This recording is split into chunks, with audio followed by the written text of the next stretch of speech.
El otro día estaba trabajando desde el caballete cuando de repente...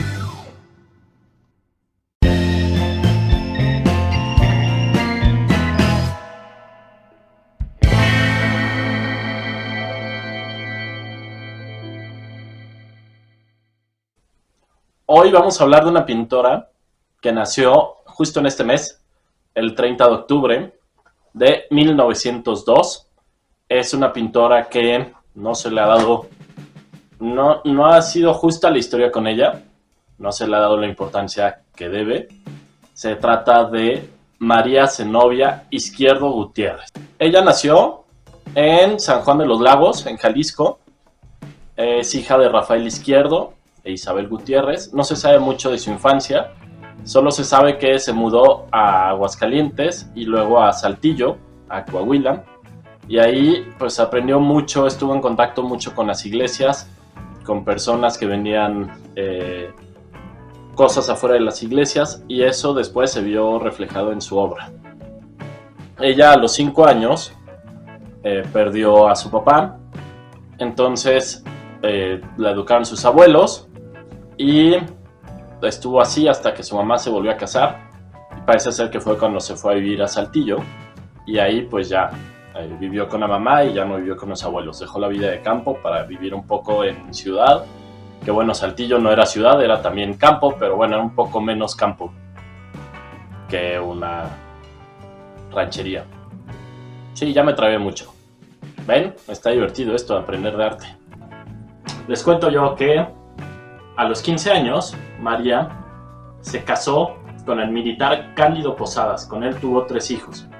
Entonces, por la primera parte de su vida, del 17 al 27, se dedicó a los hijos, a tener hijos, como era la costumbre en esa época.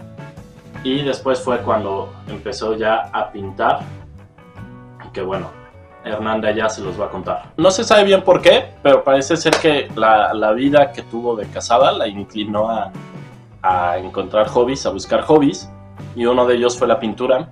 Entonces, su primer periodo de pinturas fue en 1927 a 1930 más o menos, y en esa época ella empezó pintando retratos de sus amigos y de sus familiares, pintaba por encargo.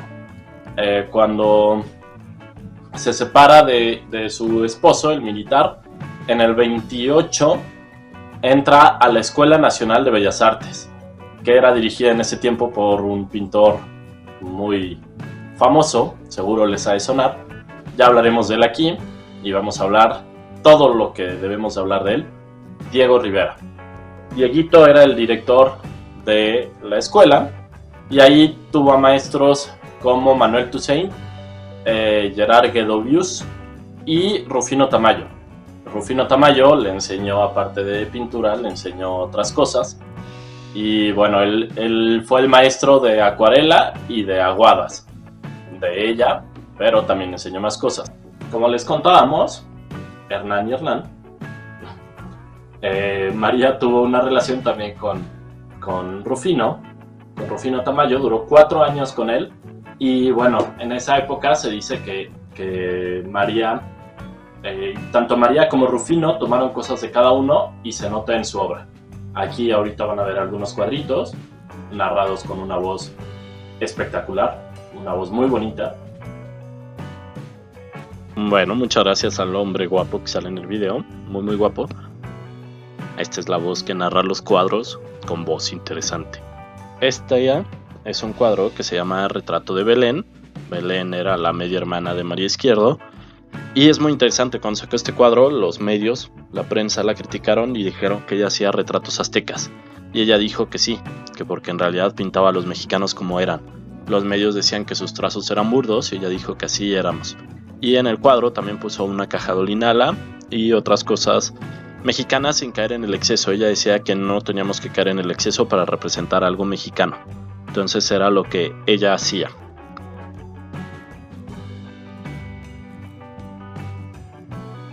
Este cuadro que viene se llama La Sopera. Y pues bueno, no tiene nada que ver con mexicano, es más bien como algo europeo, pero se ve, a mí me gusta porque se ven los trazos muy burdos, las pinceladas y las bolitas de pan se ven bien ricas. Bueno, supongo que son bolitas de pan, la verdad, no sé. Pero se ve rico. Ahí nos damos cuenta un poco de que buscaba destacar la realidad mexicana, tal cual como vivíamos en México.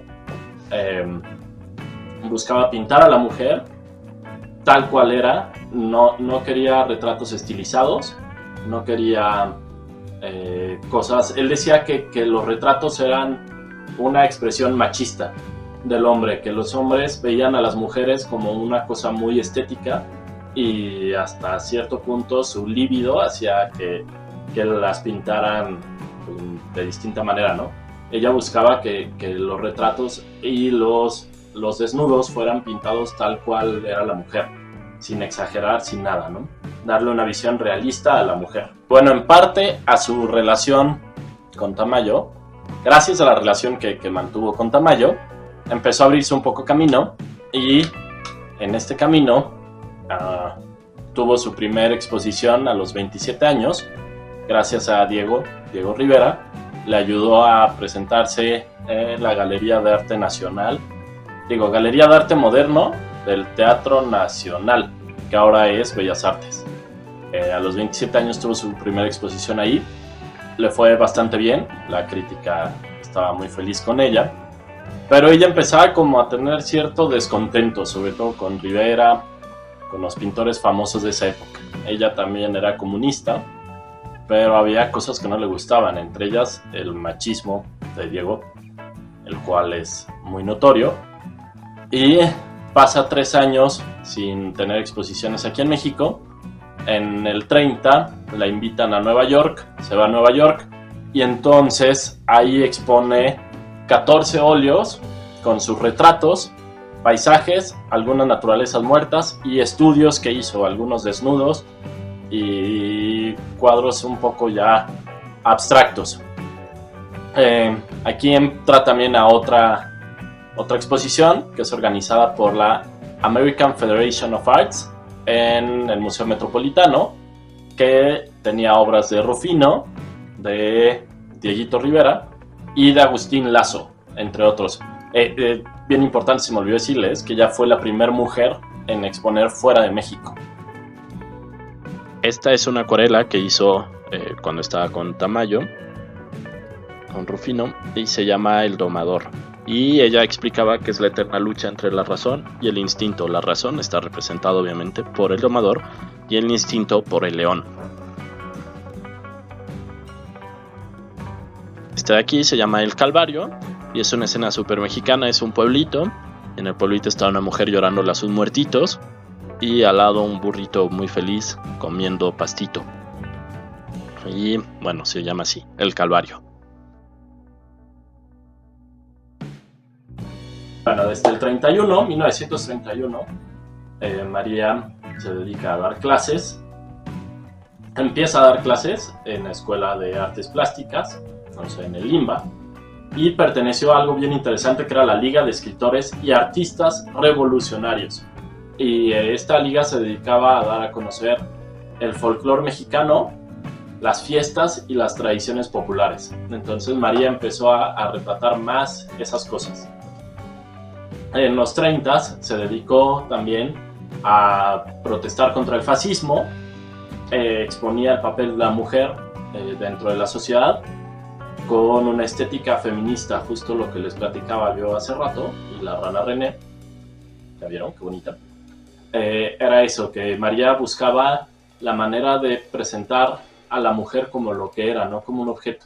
Dejar de lado la representación pictórica de los pintores hombres y presentar a la mujer así como son actualmente, ¿no? Y en los 30 hizo una exposición itinerante, o sea que iba de ciudad en ciudad, que se llamaba Cárteles Revolucionarios Feministas. O sea, desde ahí ya el nombre era muy agresivo para esa época, muy muy agresivo. Y curiosamente era patrocinada por el Partido Nacional Revolucionario, lo que ahora es el PRI. En el 37 ella funda... Ya, ¿ven? Se pone uno nervioso. En el 37 conoce al poeta y actor Antonin Artaud, se dirá así, bueno, un francés, que le encantó su obra y la promocionó en Francia, y gracias a eso ella pudo viajar a París, a la Galería Van der Berg, y expuso, siendo también la primera mujer mexicana en exponer en Europa. Allá fue miembro de la sección femenil de artes plásticas del Departamento de Bellas Artes, y organizó una subasta de arte.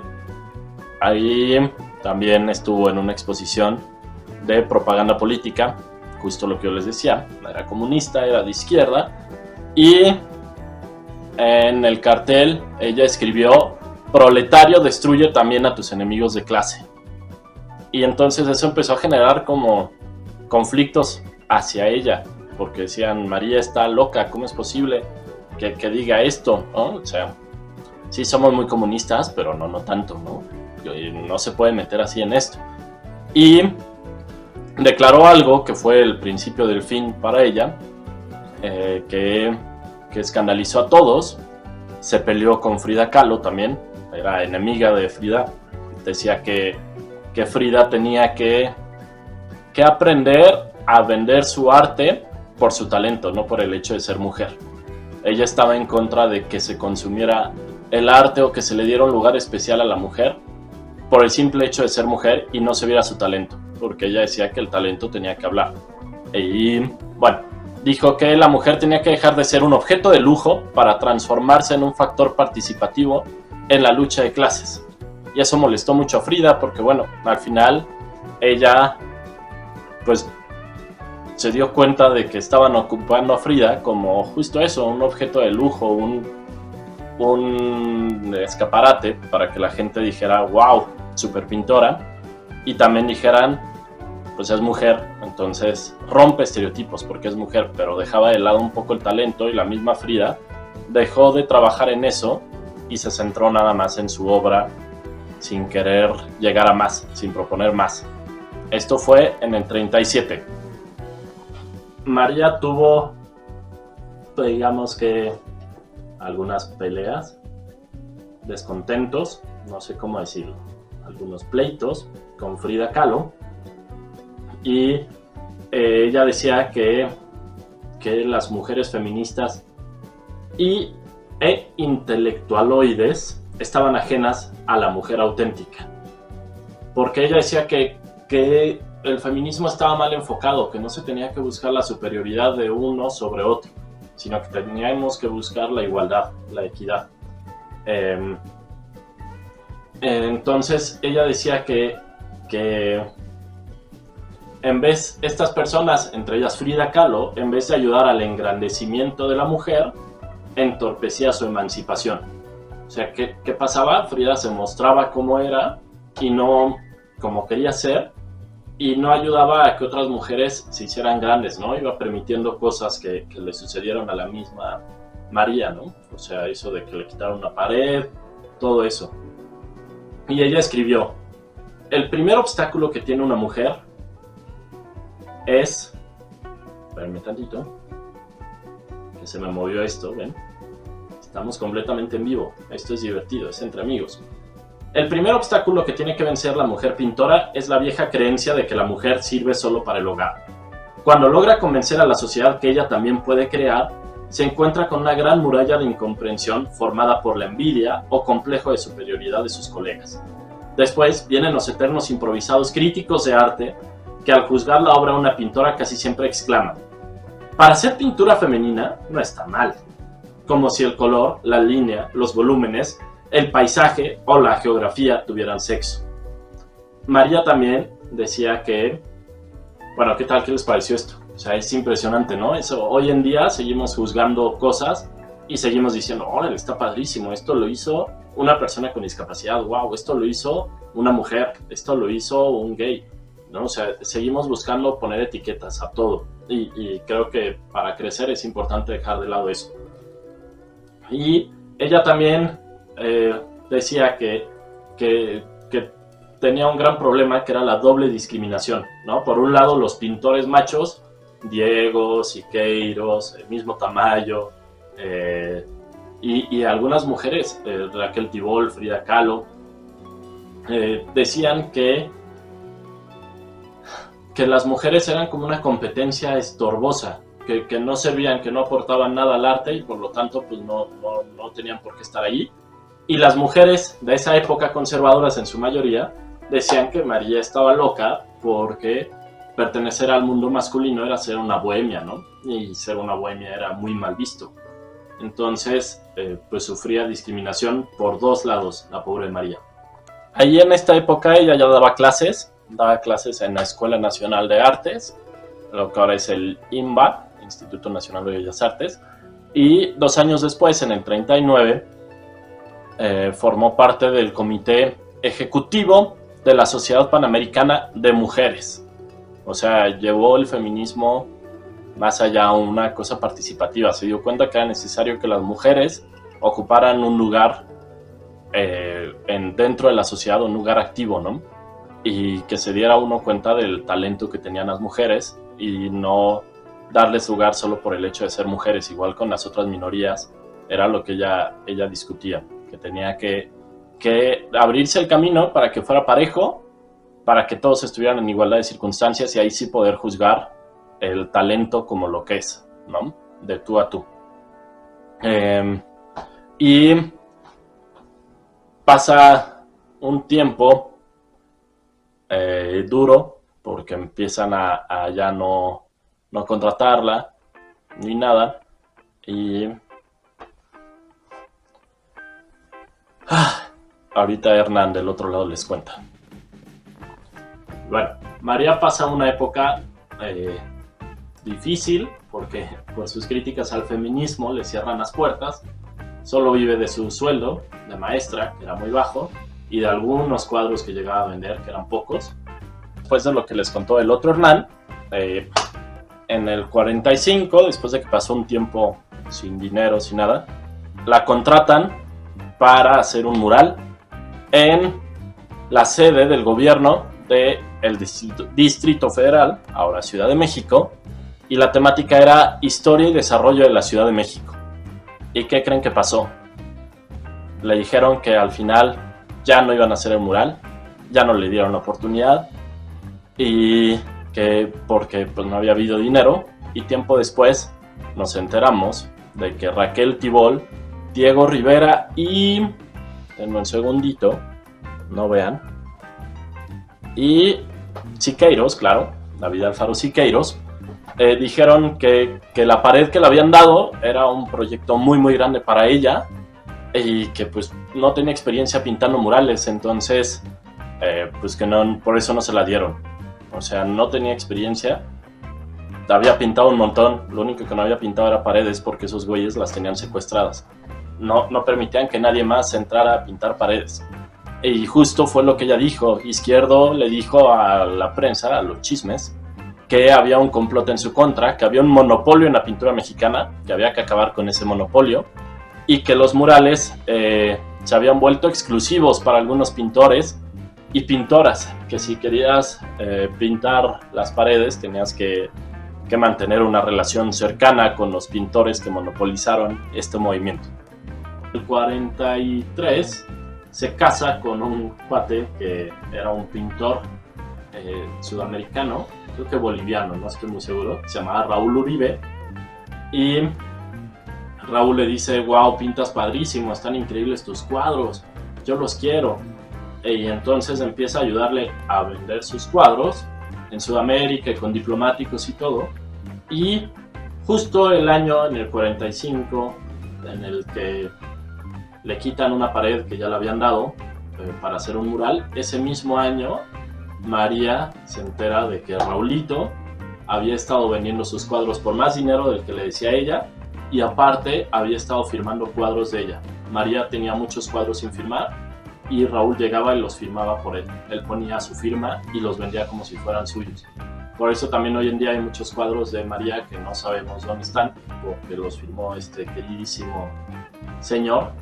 Y entonces En ese momento María se da cuenta de todo, lo manda por un tubo, se divorcia, pasa lo del mural que le quitan, y quitándole el mural, María tiene un gran problema de depresión. Y que ya viene Halloween y esas fechas, este cuadro se llama El Payaso y se me hace medio tétrico, no sé a ustedes. eso hace que le dé una embolia cerebral y entonces tiene una hemiplegia. Mis amigos médicos, mamá, alguien que vea esto, me dice si estoy mal, me ponen en los comentarios. Si estoy bien, me ponen en los comentarios también, por favor. Tiene una hemiplegia que la deja inmóvil del lado derecho. Eso era un gran problema porque ella era como yo, era derecha. Al ser derecha tuvo que aprender a pintar con la mano izquierda. Aquí es cuando yo empezó a pintar con la mano izquierda, es su autorretrato. Me gusta mucho porque debe ser bien complicado pintar con la mano que no dominas. Entonces pues creo que le quedó muy bien. Y este es el Viernes de Dolores. Es la celebración que se hace a la Virgen del Viernes de Dolores y se ve como una ofrenda muy mexicana. Entonces pasó 10 años intentando pintar con la mano izquierda, haciendo cuadros con la mano izquierda, hasta que en el 55 le vuelve a dar otra embolia y entonces ya no puede con ella. Bueno, este dato es muy curioso porque hay personas que dicen que en el 48 y otras que en el 45, lo de la hemiplegia. También si hay un experto en María Izquierdo me puede corregir, por favor. En 2 de diciembre del 55 muere en el abandono por otra embolia. Ahí muere pobre, sin que nadie sepa de ella y con su obra oculta por todos los pintores amables, buenas personas como Dieguito Rivera, que no podían creer que una mujer pintara así. O sea, que en serio habían dicho que para ser mujer había pintado muy bien, que ella pintaba muy bien para ser mujer.